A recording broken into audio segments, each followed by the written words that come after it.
Hello दोस्तों, welcome back to our YouTube channel education diva में। और मेरा नाम है नीरू गुप्ता और आज हम इस वीडियो में बहुत ही ज़्यादा इम्पॉर्टेंट टॉपिक के बारे में बात करने वाले हैं, रामचंद्रन प्लॉट के बारे में। ठीक है, ये टॉपिक बायोकेमिस्ट्री का सबसे मोस्ट इम्पॉर्टेंट टॉपिक है। चाहे अगर हम अपने ग्रेजुएशन लेवल के बारे में बात करें या पोस्ट ग्रेजुएशन या फिर हम किसी भी कॉम्पिटिटिव एग्ज़ाम के लिए, ये सबसे मोस्ट इम्पॉर्टेंट टॉपिक है। तो आप इस टॉपिक को मिस नहीं कीजिए। और ये टॉपिक जो भी बच्चे एमएससी में हैं, बीएससी में हैं या फिर सीएसआई नेट की तैयारी कर रहे हैं या लाइफ साइंस से जुड़े किसी भी सब्जेक्ट में तैयारी कर रहे हैं, तो ये वीडियो उनके लिए काफ़ी हेल्पफुल रहेगी। तो ये वीडियो हम स्टार्ट करते हैं। सबसे पहला क्वेश्चन ये आता है कि रामचंद्रन प्लॉट वाई, मतलब हमें क्या नीड है, हम क्यों पढ़ रहे हैं, आखिर इसकी इम्पोर्टेंस क्या है पढ़ने के लिए। ठीक है, उसके बाद ये है कि ये है क्या। ठीक है, तो पहले तो मैं आपको बता दूं, ये इसलिए हम पढ़ते हैं, आपको पता होगा प्रोटीन है। प्रोटीन का प्राइमरी स्ट्रक्चर होता है, सेकेंडरी स्ट्रक्चर होता है, टर्शरी स्ट्रक्चर होता है, क्वाटरनरी स्ट्रक्चर होता है। लेकिन जो प्रोटीन के सेकेंडरी स्ट्रक्चर है, आई होप आपको पता होंगे, बट कि जैसे प्रोटीन के सेकेंडरी स्ट्रक्चर में अल्फा हेलिक्स होता है, बीटा सीट होता है, टर्न होते हैं एंड लूप होता है। तो इन स्ट्रक्चर्स के बारे में कैसे पता लगता है कि कोई प्रोटीन है उसका स्ट्रक्चर हेलिक्स है या बीटा सीट है, की वजह से हम सेकेंडरी स्ट्रक्चर ऑफ प्रोटीन के बारे में बता सकते हैं। तो आपको पता लग गया होगा कि ये इम्पॉर्टेंस क्यों है, because secondary structure of protein को कौन बताता है, रामचंद्रन प्लॉट बताता है।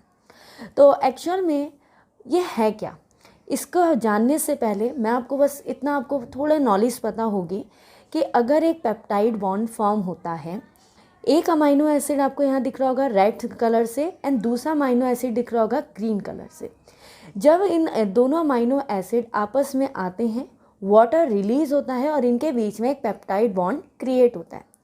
अब आपको ये जो पेप्टाइड बॉन्ड दिख रहा होगा सी और एनएच के बीच में, इसके बीच में ये जो डबल बॉन्ड है, यानी कि ये डबल बॉन्ड जरूरी नहीं कि सीओ के बीच में, एक्चुअल में ये डबल बॉन्ड यहाँ भी आ सकता है बिकॉज ऑफ रेजोनेंस। ठीक है, तो इनके बीच में जो एंगल होता है उसे हम क्या कहते हैं, ओमेगा एंगल कहते हैं। ठीक है, और यहाँ पे जो सी अल्फा सी ओ के बीच में जो बॉन्ड होता है उसको हम साई एंगल कहते हैं, और जो एन और सी अल्फा के बीच में जो एंगल बनता है उसको हम फाई कहते हैं। भाई जो ये एंगल क्रिएट होता है इसको हमने क्या बोला, ओमेगा एंगल, और सी अल्फा और सी के बीच में साई।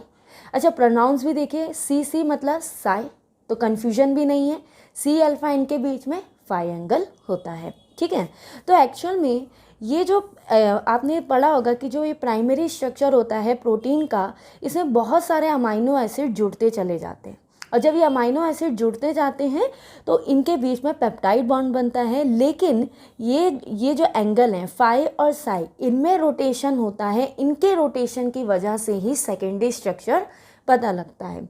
तो यही है आपका Ramachandran. The permitted value for psi and phi, omega की क्यों नहीं लेते हैं उसके बारे में भी बात करेंगे। First determined by Ramachandran and the permitted value of psi and phi are usually indicate on a 2D map of the psi and phi plane and also known as a Ramachandran plot इसे कहते हैं। अच्छा, आप ध्यान से एक बात सुनिए, मैंने आपसे कहा कि यहाँ पे डबल बॉन्ड है।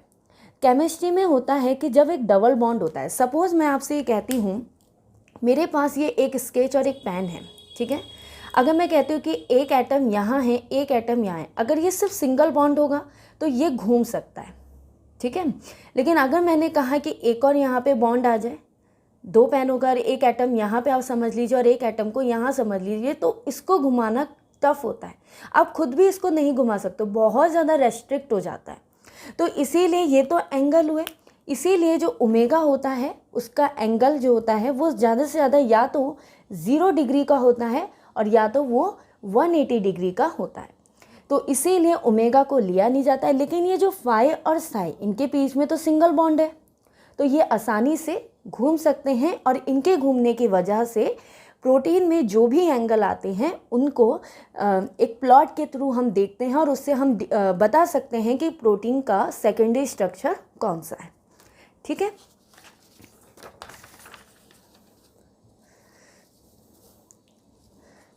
सो आई होप आपको ये छोटा सा कंसेप्ट समझ में आया होगा।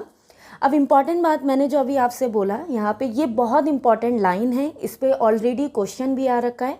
Phi angle and psi angle can have any value between -180 degree and +180 degree, यानी कि ये दोनों एंगल -180 डिग्री और +180 डिग्री तक घूम सकते हैं, और but many value prohibit by steric interference, और इनमें से कोई भी वैल्यू प्रोहिबिट हो सकती है, मतलब नहीं भी हो सकती है बिकॉज ऑफ इंटरफेरेंस। इंटरफेरेंस मतलब होता है रुकावट, कोई भी रुकावट होती है, चाहे वो बल्कि ग्रुप की वजह से हो सकती है और किसी भी वजह से रुकावट इनमें आ सकती है between the atom in a polypeptide backbone and amino acid, यानी कि जो हाइड्रोकार्बन की चेन। मेगा एंगल या तो सिर्फ 0 डिग्री होगा या तो 180 डिग्री होगा, लेकिन फाई और Sai angle -180 degree and +180 degree तक हो सकते हैं। जो ये भी इम्पॉर्टेंट बात आपको याद रखनी है कि जो मैक्सिमम अलाउड रीजन होता है वो ग्लाइसिन अमाइनो एसिड के लिए होता है, and minimum allowed region proline amino acid, methylated and acetylated amino acid के लिए होता है because of structure. Because structure में ही हो सकता है कि पोरोलीन में हिंड्रेंस पैदा हो चुका है या एक इंटरफेरेंस आ चुका है, ठीक है। इंटरफेरेंस एंड हिंड्रेंस एक ही बात है, और ग्लाइसिन के लिए ये नहीं होता है बिकॉज दोनों में क्या है, कोई भी इंटरफेरेंस मौजूद नहीं है। तो ये 4 points are very very important. तो यहाँ पे जब हम एल अमाइनो एसिड की बात करते हैं तो देखिए रामचंद्रन प्लॉट एक 2D मैप है। हमेशा जो अभी हमने साई एंगल पढ़ा था, इस साई एंगल को ये वाई एक्सिस में प्लॉट करते हैं और ये फाई एंगल को एक्स एक्सिस में प्लॉट किया जाता है।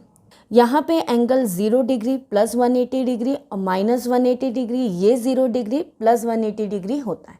ये एक टाइप का क्वाड्रेट है, ठीक है। आप बस एक चीज़ हमेशा याद रखिए, जब भी ये क्वाड्रेट होते हैं मैथ्स में, हमेशा याद रखिए कि यहाँ से आप देखिए, मैं थोड़ा सा यहाँ पे लेके चल रही हूँ कि सपोज़ ये क्वाड्रेट है, ठीक है। यहाँ पे ये y है और ये x है, ठीक है। और जब भी ये वैल्यू, ये राइट साइड की जो वैल्यू है ये प्लस में होगी, +y एंड +x, ठीक। अब उसके बाद आप यहाँ देखिए, ये x से पॉजिटिव वाला है और इस साइड का जो x होता है वो -x हो गया, ठीक है। ऐसे यहाँ पे अगर आप देख रहे हो तो यहाँ भी -x, लेकिन ये +y हो जाएगा क्योंकि ये ऊपर है y, और यहाँ पे अगर आप y देखोगे नीचे है तो ये मतलब -y, और यहाँ पे ये y नीचे है और x पॉजिटिव साइड है तो -y एंड +x होगा।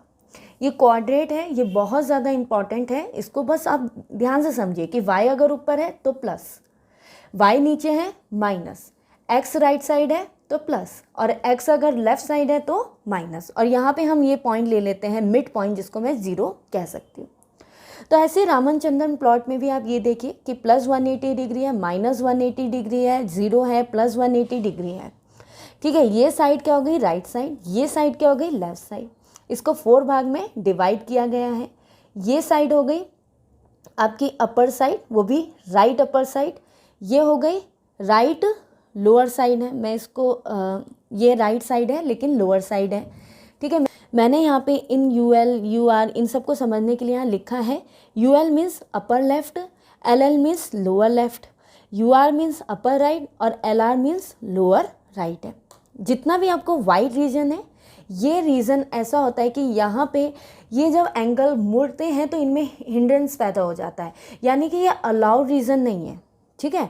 तो यानी कि जितना भी ये वाइट एरिया है ये डिसअलाउड रीजन है, और यहाँ पे जो ये रेड एरिया है ये सेकंड मोस्ट अलाउड रीजन है, बट इतना ज़्यादा अलाउड रीजन नहीं, लेकिन ये जो ग्रीन एरिया है वो मोस्ट अलाउड रीजन है, ठीक है। अब उसके बाद देखा क्या जाता है कि जैसे अगर एंटी पैरेलल बीटा सीट है वो आपको अपर लेफ्ट एरिया में दिखेगा, साथ ही साथ पैरेलल बीटा सीट भी दिखेगी। P मीन्स पैरेलल है और AP मीन्स एंटी पैरेलल है, मैंने यहाँ पे लिख रखा है, ठीक है। और उसके बाद कोलेजन ट्रिपल हेलिक्स भी आपको अपर लेफ्ट एरिया में दिखेगा। इसके लिए क्या क्या एंगल होते हैं मैं अभी उसके लिए नेक्स्ट स्लाइड में आपको बताऊंगी, ठीक है। अब उसके बाद आप क्या देखते हैं कि यहाँ पे लेफ्ट अल्फा हेलिक्स हमेशा आपको राइट रीजन में मिलेगी। इसको देखो याद करने का तरीका क्या है, लेफ्ट अल्फा हेलिक्स है लेकिन मिल कहाँ पे रहा है, राइट, और जस्ट याद रखिए कि अगर ये लेफ्ट अल्फा हेलिक्स यहाँ है तो राइट अल्फा हेलिक्स इसके जस्ट नीचे होगा। और इस साइड पे कोई भी हिंड्रेंस इफेक्ट इस साइड पे हिंड्रेंस इफेक्ट होगा, लेकिन ग्लाइसिन के लिए ये नहीं देखा जाता है। ग्लाइसिन अगर अमाइनो एसिड है तो वो इस रीजन पे भी शो होता है। तो इस तरह से प्रोटीन के स्ट्रक्चर को बताया जाता है। ये एक नॉर्मल डायग्राम है। अगर सपोज आपका डी अमाइनो एसिड आपको दिया है, देखिए अपर राइट सेम है, अपर लेफ्ट सेम है, लोअर लेफ्ट सेम है, लोअर राइट सेम है, लेकिन बस कहानी क्या होती है, चेंज हो जाता है, क्रॉस हो जाता है। सपोज आप क्या कीजिए, यहाँ स्टेरिक हिंड्रेंस था, आप इसको ऊपर की तरफ शिफ्ट कर दीजिए और बीटा सीड या एंटी पैरेलल को नीचे शिफ्ट कर दीजिए। और राइट साइड में अब डी अमाइनो एसिड के लिए राइट अल्फा हेलिक्स ही होगा और लेफ्ट साइड में लेफ्ट अल्फा हेलिक्स होगा। ठीक है, तो ये एक बहुत जनरल वे में डायग्राम है, एक जनरल समझने के लिए है कि रामचंद्रन प्लॉट होता क्या है। एक्चुअल में एक 2D मैप है जिसमें कुछ एंगल हैं, साई और फाई रोटेट करते हैं और इनके रोटेशन से ही कुछ एंगल निकलते हैं और इन एंगल की वजह से हम ये पहचानते हैं कि सेकेंडरी स्ट्रक्चर क्या होगा किसी प्रोटीन का। ये एक बहुत ही मास्टर स्लाइड कह सकते हैं, ये सबसे इम्पॉर्टेंट स्लाइड है और मैं सच में बोल रही हूँ ये स्लाइड इतनी इंपॉर्टेंट है कि आपके जो भी क्वेश्चन होंगे किसी भी कम्पिटिटिव एग्ज़ाम में इस स्लाइड से 100% मतलब कंप्लीट है। मैं आपको कह रही हूँ कि लेफ़्ट अल्फा हेलिक्स और राइट अल्फा हेलिक्स की ख़त्म, बस आप याद रखिए कि ये राइट साइड है, बट यहाँ पे कौन सा हेलिक्स मिलेगा आपको, लेफ़्ट अल्फा हेलिक्स। किसके लिए, एल अमाइनो एसिड के लिए। ठीक है, एल अमाइनो एसिड मतलब जिनका अमाइनो ग्रुप लेफ्ट साइड में होता है, इसीलिए इनको एल अमाइनो एसिड कहते हैं। और डी अमाइनो एसिड में राइट कहाँ पे होता है, राइट साइड में होता है, इसीलिए उनको डी अमाइनो एसिड कहते हैं। उसके बाद लेफ्ट ये है तो राइट अल्फा हेलिक्स ये है। इनके एंगल क्या होते हैं, देखिए एंगल भी बहुत, कुछ भी नहीं याद करना आपको, -57 degree, -47 degree right alpha helix. और अगर मैंने अभी आपको क्वाड्रेट बताया था कि क्वाड्रेट में जो इस साइड के होते हैं वो दोनों चीज़ें माइनस की होती हैं, तो ये दोनों चीज़ें क्या हो गई, माइनस की। और इस साइड में दोनों चीज़ें कैसी होती हैं, प्लस की। तो +57 एंड +47 इसके लिए हो गया। ठीक है, उसके बाद नेक्स्ट हम बात करते हैं anti parallel beta sheet and parallel beta sheet. पहले आपको एंटी पैरेलल मिलेगा, अपर है यानी कि मतलब अ समझ लीजिए, तो ये एंटी पैरेलल फिर बीटा सीट होगा। तो इनके लिए जो एंगल होता है, फाई का एंगल -139 डिग्री एंड साई का एंगल +135 डिग्री होगा। अब मान लीजिए लगभग इसको 140 डिग्री मान लीजिए। ऐसी पैरेलल बीटा सीट के लिए ये मान लीजिए 120 डिग्री और ये 115 डिग्री। उसके बाद कोलिजन हेलिक्स के लिए साई की वैल्यू बहुत ज़्यादा है लेकिन फाई की वैल्यू -53 डिग्री है।